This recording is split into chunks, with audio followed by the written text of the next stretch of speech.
નમસ્કાર મિત્રો, વેધર ન્યૂઝને લઈને સૌથી મોટી અપડેટ સામે આવી રહી છે મિત્રો. રાજ્યની અંદર આગામી દિવસોની અંદર ભારે કડકડતી ઠંડીની સાથે સાથે અમુક વિસ્તારોની અંદર વાદળછાયું વાતાવરણ જોવા મળી શકે છે. તો અમુક વિસ્તારોની અંદર છાંટા જોવા મળી શકે છે એવું હાલ અનુમાન લગાવવામાં આવી રહ્યું છે.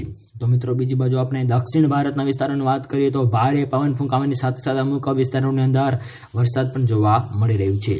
આ ઉપરાંત મિત્રો બીજી બાજુ આપણે વાત કરીએ તો ઉત્તર પ્રદેશ, દિલ્હી, રાજસ્થાન, હરિયાણા, પંજાબ, ઉત્તરાખંડ, હિમાચલ પ્રદેશ, જમ્મુ અને કાશ્મીર વગેરે વિસ્તારોની અંદર ભારે પવન ફૂંકાવાની શક્યતા હાલ વ્યક્ત કરવામાં આવી રહી છે. અને આ ઉપરાંત મિત્રો દક્ષિણના પણ અલગ અલગ વિસ્તારોની અંદર 50થી 70 કિલોમીટર પ્રતિ કલાકની ઝડપે પવનો ફૂંકાવાની શક્યતાઓ જે છે એ વ્યક્ત કરવામાં આવી રહી છે. તો મિત્રો ગુજરાતની આપણે બીજી બાજુ વાત કરીએ તો ઠંડીનો ચમકારો મિત્રો યથાવત રહે એવું હાલ અનુમાન લગાવવામાં પણ આવી રહ્યું છે.